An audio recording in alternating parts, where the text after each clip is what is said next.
শুনছেন? আমি নিজের দিকে নিজেই ইঙ্গিত করে বললাম, আমাকে বলছেন? হ্যাঁ, আপনাকেই। জি বলুন। আজকে কি ইংলিশ ক্লাস আছে? হ্যাঁ আছে। যাবেন না? হ্যাঁ যাব। তো চলুন একসাথে যাই। আমি মেয়েটির দিকে কিছুক্ষণ দৃষ্টি রাখলাম। চোখে সরু ফ্রেমের পাওয়ারওয়ালা চশমা, চুলগুলো সামান্য এলোমেলো, মুখে অনন্য মিষ্টি এক হাসি, শ্যামবর্ণের গা, সব মিলিয়ে মেয়েটি অপরূপা। এমন একটা মেয়ে যে আমাকে ডেকেছে সেটা ভাবতেই মনের মধ্যে আনন্দের জোয়ার বয়ে গেল। আমি বললাম, চলুন। চলুন লিফটে উঠে যাই। আমি সিঁড়ি দিয়ে উপরে ওঠার জন্য মাত্রই সিঁড়িতে পা রেখেছি, ঠিক সে সময় মেয়েটি উক্ত কথাটি বলে উঠল। আমি তার কথাতে দ্বিমত পোষণ না করে বললাম, চলুন। কিন্তু আমার মন চেয়েছিল অন্যটা। যদি সিঁড়ি দিয়ে উপরে উঠি তবে এমন অপরূপা একটি মেয়ের সাথে একটু বেশি সময় কাটানো যাবে। কিন্তু দুর্ভাগ্য আমার তা আর হলো না। 6 নং ভবনের 553 নম্বর রুমে আমাদের ইংলিশ ক্লাস নেওয়া হয়। এতদিন ধরে ক্লাস করে এসেছি, কিন্তু এই মেয়েটিকে কখনো আমার চোখেই পড়েনি। আসলে না পড়ারই কথা, কেননা সবসময় প্রথম বেঞ্চে বসার কারণে ঘাড় ঘুরিয়ে আর পেছনে তাকানো হয়ে ওঠে না। তবে একটা বিষয় ভেবে খুব ভালো লাগলো, আমি কাউকে না চিনলেও আমাকে অনেকেই চিনে। লিফট থেকে বের হয়ে ক্লাসের সামনে গিয়ে দেখি মরিয়াম আপু দাঁড়িয়ে আছে। আমি আপুকে জিজ্ঞেস করলাম, আপু আজকে কি ক্লাস হবে না? না, আজ কোনো ক্লাস হবে না। কেন? অডিটোরিয়ামে আজ তোমাদের স্যারের অনুষ্ঠান ছিল। আমরা সেখান থেকেই এসেছি। ভেবেছিলাম আজকে হয়তো ইমাম স্যার ক্লাস নিতে পারবেন না, কিন্তু অন্য স্যার হয়তো নিতে পারবেন। না, আজকে ক্লাস হবে না, আগামী রবিবার এসো তোমরা। ঠিক আছে আপু। আপুর কাছ থেকে বিদায় নিয়ে আমি মেয়েটিকে বললাম, আমি সরি, আসলে বুঝতে পারিনি যে আজ ক্লাস হবে না। It's okay. চলুন সিঁড়ি দিয়ে নিচে নামি। চলুন। আমি আর মেয়েটি সিঁড়ি দিয়ে নিচে নামছি। এদিকে আমি মনে মনে ভাবছি মেয়েটির সাথে আর কিছু সময় কাটানো যায় কিভাবে। হঠাৎ মাথায় একটা বুদ্ধি এলো। আমি মেয়েটিকে বললাম, আপনার হাতে কিছু সময় থাকলে চলুন আমাদের ডিপার্টমেন্ট থেকে ঘুরে আসি। মেয়েটি আমতা আমতা করতে লাগলো। ঠিক আছে চলুন। মনে মনে বললাম, বাহ মেয়েটি বেশ তো, যা বলছি তাই শুনছে দেখছি। মেয়েটির সাথে বন্ধুত্ব করা যেতেই পারে। লক্ষ্য স্থির করলাম, এই রূপবতীর সাথে আমার বন্ধুত্ব করতেই হবে। লাজুক একটা মেয়ে, ঠোঁটের কোণে যেন সবসময় হাসি লেগেই থাকে। আমি মার্কেটিং ডিপার্টমেন্টে স্টুডেন্ট। আমাদের ডিপার্টমেন্টে যেতে হলে সিঁড়ি করে যেতে হয়। মেয়েটিকে সাথে নিয়ে ডিপার্টমেন্টের দিকে পা বাড়ালাম। যখন আমরা ডিপার্টমেন্টের তলাতে চলে এসেছি ঠিক তখন আমার মাথায় একটা দুষ্টু বুদ্ধি উকি দিল। আমি ইচ্ছে করে মেয়েটিকে সাথে নিয়ে উপরতলাতে চলে গেলাম। এদিকে মেয়েটিও আমাদের মার্কেটিং ডিপার্টমেন্ট চিনে না। উপরে গিয়ে আমি বললাম, ওহো, আমাদের ডিপার্টমেন্ট তো নিচের তলাতে।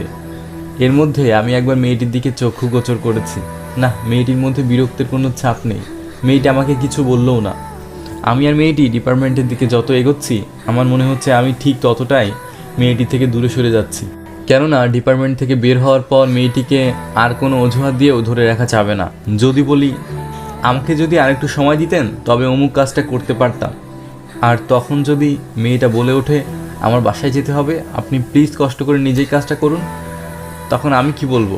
তার চেয়ে বরং ডিপার্টমেন্ট থেকে বের হয়ে মেয়েটির সাথে পরিচয় আদান প্রদান করে তাকে আজকের মতো বিদায় দেওয়াটাই শ্রেয় হবে। আসসালামু আলাইকুম ম্যাম। ওয়ালাইকুম আসসালাম। কেমন আছেন? হ্যাঁ ভালো। ম্যাম, মাহবুব স্যারের সাথে দেখা করতে এসেছিলাম। স্যার তো মাত্র বের হয়ে গেলেন, কোনো জরুরি দরকার কি?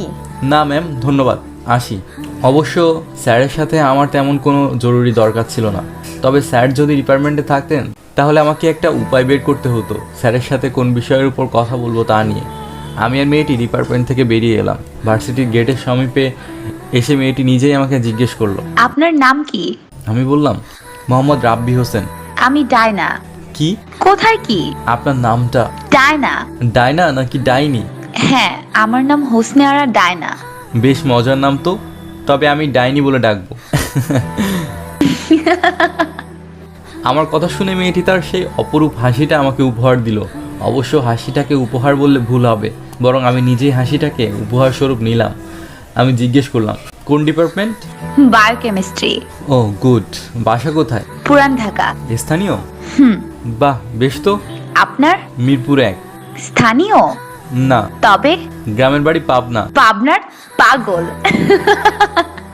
বলতে পারেন। মেয়েটি আবারও হাসলো। মেয়েটির হাসি যেন মুক্তার ন্যায়। হাসির মাঝে তার সকল সৌন্দর্য বিরাজমান। যদি হাসিটাকে সাথে নিয়ে যেতে পারতাম তবে নিজেকে ধন্য মনে করতাম। সেদিনের মতো মেয়েটির সাথে কথা শেষ করে তাকে বিদায় জানিয়ে আমি আমার গন্তব্যের উদ্দেশ্যে বাসে উঠে পড়লাম। বাসের মধ্যে বসে বসে ভাবছি মেয়েটিকে নিয়ে কিছু একটা লিখতে হয়। কি লেখা যায়? গল্প নাকি কবিতা? না, গল্প লেখা যাবে না, কবিতা লিখলেই বরং বেশ মানানসই হবে। তার অনন্য হাসিটা কবিতার ভাষাতেই মানাবে ভালো। তার রূপের বর্ণনা কবিতা ছাড়া সুন্দর রূপে প্রকাশ করা সম্ভব নয়। বাসের মধ্যেই খাতা কলম বের করে তাকে নিয়ে চরণ দুয়েক কবিতা লিখে ফেললাম। মন স্থির করলাম কবিতাটা সম্পূর্ণরূপে লিখে তাকে উপহার দেব। যেই ভাবা সেই কাজ, কবিতা লেখাতে মনোযোগ বসালাম। যতক্ষণ বাসের মধ্যে ছিলাম ঠিক ততক্ষণ মেয়েটি ছাড়া তথা ডাইনি ছাড়া অন্য কোনো কিছু মাথার মধ্যে আসতে দিইনি। বাস থেকে নামার আগ মুহূর্তে ডাইনিকে নিয়ে লেখা কবিতাটা একবার পড়ে দেখলাম। না, কবিতার সমাপ্তিটা দেওয়া দরকার। পড়ালেখার পাশাপাশি একটা পার্ট টাইম জব করি, যা দিয়ে পড়ালেখার খরচ বহন না করা গেলে অন্তত ঢাকা শহরে থাকা খাওয়াটা মোটামুটি হয়ে যায়। এটাই বা কম কিসে। তবে দুর্ভাগ্যের বিষয়, বন্ধু বান্ধবদের সাথে ঘুরতে বের হলে আমাকে শূন্য পকেটে বের হতে হয়। অবশ্য তাতে আমি নিজেকে কখনো শূন্য মনে করি না, কেননা আমার বন্ধু বান্ধবেরা আমাকে সেটা মনে করতে দেয় না। ঘুরতে বের হলে যাবতীয় খরচাদি তারাই করে। তবে একেবারে যে সবসময় তারা করে তাও নয়, মাঝে মধ্যে পার্সোনালিটি রক্ষার্থে নিজেরও করতে হয়। বাসা থেকে বের হওয়ার আগে আমি ডাইনিকে নিয়ে লেখা কবিতাটা, খাতা আর কলমটা সঙ্গে নিয়ে বের হলাম, যাতে অফিসে বসে অবসর সময়টাতে তাকে নিয়ে কবিতার বাকি অংশটুকু লিখতে পারি। সেদিনের মধ্যেই আমি ডাইনিকে নিয়ে একটি রম্য কবিতা লিখে ফেললাম। এখন শুধু কবিতাটা ডাইনিকে দেওয়া এবং আবৃত্তি করে শোনানোর পালা। সেই রাতে আমি একটুও ঘুমাতে পারিনি। মেয়েটিকে নিয়ে ভাবতে ভাবতে কখন যে প্রহরের পর প্রহর কেটে গিয়েছে তা খেয়ালই করিনি। রুমমেট আমাকে বারবার বলেছে, ভাই তুমি ঘুমাবে না? কালকে সকালে না তোমার ভার্সিটি আছে? আমি তার কথাই তাকে শুধু এটুকু বলেছি, আমি শ্রাবণ, কখনো কারোর কথার বরখেলাপ করি না। আমি সারা রাত না ঘুমালেও কালকে সকাল সকাল ভার্সিটি যেতে পারবো। তুমি ঘুমিয়ে পড়ো, আর কালকে সকালে দেখে নিও তুমি দিব্যি ঘুমাচ্ছ। আর এদিকে আমি ভার্সিটির উদ্দেশ্যে বের হয়ে গিয়েছি। আজকে ভার্সিটিতে গিয়ে ডাইনি থেকে তার কন্ট্যাক্ট নাম্বার সংগ্রহ করতে হবে, তবে কৌশলে, যেন সে প্রশ্ন করে না বসে কেন নাম্বার দিব। এদিকে আমার প্রিয়তমা জেবুকে কল দিলাম। সে আমাকে জানালো সে নাকি অসুস্থ। ও হ্যাঁ, জেবু মেয়েটা আমার ভালোবাসার মানুষ বটে, তবে মেয়েটাকে শুধু আমি নিজে পছন্দ করি, সে কিন্তু আমাকে পছন্দ করে না। মেয়েটাকে যেদিন প্রথম দেখেছিলাম সেদিন সরাসরি তার সম্মুখে তার রূপের প্রশংসা করেছিলাম, সাথে হাসির ছলে এও বলেছিলাম যে তোকে আমার ভালো লাগে, ভীষণ ভালো লাগে। ঠিক তার কয়েকদিন পরেই আমি তাকে প্রপোজ করি। প্রপোজের উত্তরে সে আমাকে সরাসরি না করে দেয়। অবশ্য না করে দেওয়াটাই স্বাভাবিক। এদিকে মাত্র কয়েকদিনের পরিচয়, অন্যদিকে আমি দেখতে কারো মনের মতো না, আর সেই থেকেই মেয়েটিকে আমি একতরফা ভালোবেসে চলেছি। সে বিষয়ে যাক, এখন গল্পে ফিরে আসি। যথাসময় ভার্সিটি পৌঁছে আমি আমার নিজ ক্লাসরুমে চলে গেলাম। আমি জেবু, ডাইনি এবং আমার অন্য সকল বান্ধবীদের নিয়ে যতই নিজের মনে কল্পনা জল্পনা আঁকি না কেন, ভার্সিটিতে গিয়ে প্রথমে আমি আমার পড়ালেখার বিষয়টাকেই অধিক প্রাধান্য দিই। ক্লাস শেষ হলে ডাইনিকে খোঁজার জন্য প্রথমে তার ক্লাসরুমের অনুসন্ধান করি, কারণ তার ক্লাসরুমটা খুঁজে পেলেই তাকে খুঁজে পাওয়া সহজ হবে। এদিকে আমার কাছে তার কন্ট্যাক্ট নাম্বার নেই। অনেক খোঁজাখুঁজির পর বায়োকেমিস্ট্রি ক্লাসরুমটা পেলাম। ক্লাসে উকি দিতেই দেখি ক্লাসের মধ্যে স্যার রয়েছেন। পরে আর উকি দেওয়ার সাহস হয়নি, ভাবলাম কিছু সময় দাঁড়িয়ে থাকি, স্যার বের হলেই ক্লাসে ঢোকা যাবে। 10 মিনিট যায়, 20 মিনিট যায়, স্যার আর বের হয় না। এদিকে আমিও বিরক্ত হই না, কারণ আমার ধৈর্য শক্তি প্রখর। আল্লাহ আমাকে অধিক ধৈর্য শক্তি প্রদানের জন্য আমি তার কাছে শুকরিয়া আদায় করি। প্রায় 35 মিনিট পর স্যার রুম থেকে বের হলে আমি ভেতরে গিয়ে চারদিকে দৃষ্টি রাখি। না, ডাইনি তো কোথাও নেই। তাহলে সে কি আজ ভার্সিটিতে আসেনি, নাকি সে চলে গিয়েছে? আমি বিষয়টা সঠিকভাবে জানতে একটা ছেলেকে জিজ্ঞাসা করলাম, ভাই এটা তো বায়োকেমিস্ট্রি ক্লাসরুম তাই না? ছেলেটি হ্যাঁ বলল। আমি বললাম কোন ইয়ার? ছেলেটি উত্তরে যা বলল তা শুনে আমি পুরো আহম্মক হয়ে গেলাম। পরে ছেলেটি আমাকে বলল, ওই যে ওইটা বায়োকেমিস্ট্রির প্রথম বর্ষের ক্লাসরুম। আমি দ্রুত সেখান থেকে প্রস্থান করে ডাইনিদের ক্লাসরুমে গিয়ে দেখি ক্লাসরুম পুরো ফাঁকা। তার মানে আজকের মতো ক্লাস শেষ। হাই রে, যদি আগে জানতাম এটা ডাইনির ক্লাসরুম, তবে আধা ঘন্টা যাবৎ তৃতীয় বর্ষের বড় ভাইদের ক্লাসের সামনে দাঁড়িয়ে থাকতে হতো না। হয়তো সেই আধা ঘন্টা আগে এখানে এলে আমার সেই চাশমিশ ডাইনি দর্শন পেতাম। ওই যে কথাই পাচ্ছে না, কপালে থাকলে হার, কি করবে চাচা খার্নিসদার। ডাইনির সাক্ষাৎ পেতে হলে আমাকে আরও একটা দিন অপেক্ষা করতে হবে। আজ যেহেতু বৃহস্পতিবার, সুতরাং শনিবার হয়তো মেয়েটির সাথে দেখা হতে পারে। মনে একরাশ দুঃখ নিয়ে বাসার পথে যাত্রা শুরু করলাম। শনিবার ভার্সিটিতে গিয়ে প্রথমেই তার ক্লাসের সামনে উপস্থিত হলাম। ক্লাসে আর উকি দেওয়ার সাহস পেলাম না। একটু অপেক্ষা করতেই একটা ছেলে বাইরে এলে তাকে ডাইনির কথা জিজ্ঞেস করতেই ছেলেটি বলল, সে তো আজ ভার্সিটিতে আসেনি। কেন, কোনো দরকার রয়েছে কি? না, ঠিক তেমন কোনো দরকার না। যদি ওর সাথে কখনো দেখা হয় তবে বলবেন শ্রাবণ নামে একটা ছেলে তার সাথে দেখা করতে এসেছিল। এটা বলেই আমি চলে এলাম সেখান থেকে। ভাবলাম আজ দেখা হয়নি তো কি হয়েছে, কালকে অবশ্যই দেখা হবে। কেননা কালকে রবিবার আর মঙ্গলবার এই 2 দিন আমাদের ইংলিশ ক্লাস হয়ে থাকে, যেখানে সবাই ইংলিশ শেখার জন্য জড়ো হয়। প্রিয় ডাইনি, তোমার সাথে আমার আজ না হলো কালকে তো অবশ্যই দেখা হবে। আমি না হয় আরও একটা দিন অপেক্ষা করলাম। পরদিন একাডেমিক ক্লাস শেষ করে ইংলিশ ক্লাস করতে 553 নম্বর রুমে গেলাম। যতজন ছিল এলো, তবু সেই ডাইনিটার আসার কোনো নামগন্ধটুকুও নেই। অন্য কারো থেকে যে তার কন্ট্রাক্ট নাম্বার নিব তারও কোনো উপায় ছিল না। যদি কেউ বলে ওঠে তার নাম্বার আপনাকে কেন দেব, আপনি তার কে হন? আমি মাঝে মাঝে একটা জিনিস প্রায়ই উপলব্ধি করি, যখন আমি কোনো কিছু পাওয়ার আশায় ব্যাকুল থাকি তখন সেটা হাজার চেষ্টা করেও পাই না। আবার যখন সেটার কথা ভুলে যেতে থাকি, ঠিক সেই মুহূর্তে তা হঠাৎ করেই আমার সম্মুখে আপনা আপনি এসে হাজির হয়। আবার আমি যা আশা করি তা পূরণ হয় না, কিন্তু যা আশা করি না সেটাই হয়। তবে দুইটার ক্ষেত্রেই স্বল্পমেয়াদী, অর্থাৎ উক্ত ঘটনাগুলো দীর্ঘমেয়াদে পা রাখে না। যা হয় অতি শীঘ্রই হয়। আমি পরে আর ডাইনিকে খোঁজার জন্য তেমন আবেগপ্রবণ হয়ে উঠিনি। আমি জানতাম এই ভার্সিটিতে থাকাকালীন সময় তার সাথে কোনো না কোনো দিন একদিন দেখা ঠিকই হবে, কথা হবে। আর সেদিনই তাকে নিয়ে লেখা কবিতাটা উপহারস্বরূপ তার হাতে অর্পণ করব এবং তার ফোন নাম্বারটা চেয়ে নিব। মঙ্গলবার একাডেমিক ক্লাস শেষ করে মাহবুব স্যারকে একটা কাজে সাহায্য করতে গিয়ে ইংলিশ ক্লাসে উপস্থিত হতে সামান্য দেরি হয়ে যায়। আমি চুপচাপ ক্লাসে গিয়ে বসে পড়ি। আমার ইংলিশ ক্লাসে যাওয়ার মূল কারণ হলো আমার প্রিয় এবং শ্রদ্ধেয় স্যার ইমাম হোসেনের কথাগুলো শোনা।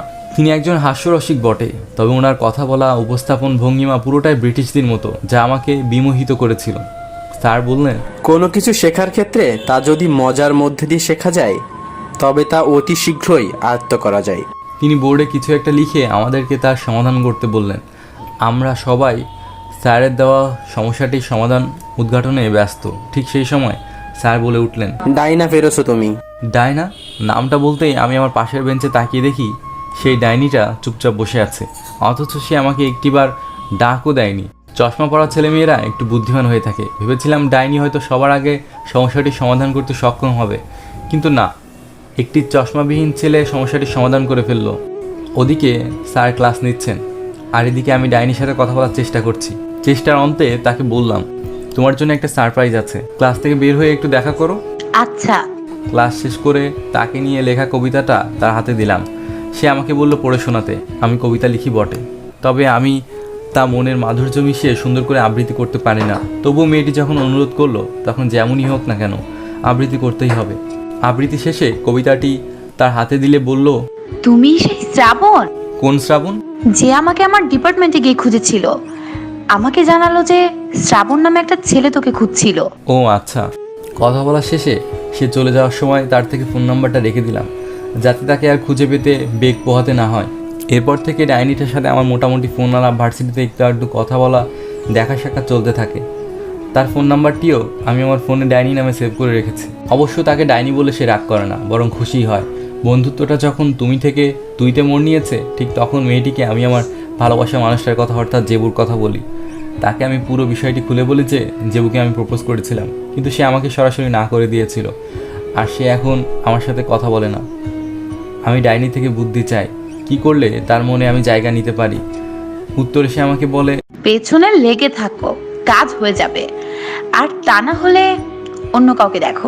মাঝখানে আমার প্রাণপ্রিয় বান্ধবী ডাইনিটার সাথে কিছুদিন কথা হয় না। আমি রুমে শুয়ে আছি, ঠিক সেই মুহূর্তে হঠাৎ করে মোবাইলটা কেঁপে উঠলো। আমি স্ক্রিনের দিকে তাকিয়ে অবাক হয়ে গেলাম। আর যাই হোক, মনের মতো একটা বান্ধবী পেয়েছি যে আমাকে ফোন করে আমার খোঁজ খবর নিচ্ছে।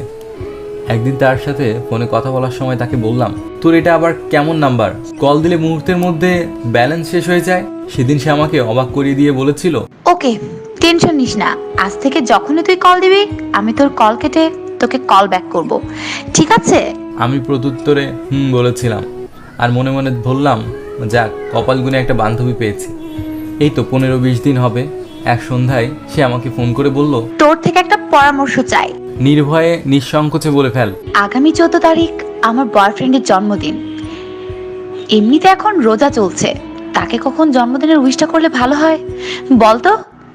13 তারিখ রাতে করব নাকি 14 তারিখ সন্ধ্যায় করব?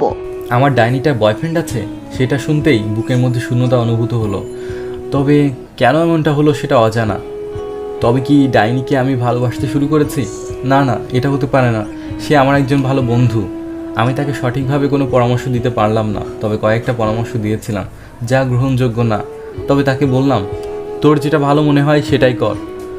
এই তো কিছুদিন আগে তাকে বলেছিলাম এবার ঈদে বাড়ি গিয়ে আমি আমার স্মার্টফোন বের করে আবার লেখালেখি শুরু করব। আর এবার প্রথম গল্পটা লিখব তোকে নিয়ে। কথাটা শুনে সে খুব খুশি হয়েছিল। আজ দুপুরে আমি আমার ডাইনিটাকে কল করলাম। তার মিষ্টি মিষ্টি আহ্লাদী বাচ্চা সুলভ কণ্ঠটা শুনলেই মনটা খুশিতে ভরে যায়। যখন তাকে বললাম তোর কণ্ঠটা অনেক সুন্দর, একদম বাচ্চাদের মতো, তখন যেন সে খুশি কিংবা লজ্জায় লাল হয়ে গেল। এটা নিতান্তই আমার ক্ষুদ্র অনুমান মাত্র। তার লাল হয়ে যাওয়া সেই মুখটা আমার খুব দেখতে ইচ্ছা করছিল। কিন্তু সব ভালোবাসা তো আর পূর্ণতা পায় না, সব ভালোবাসা প্রকাশও পায় না। কিছু কিছু ভালোবাসা অপ্রকাশিতই থেকে যায়।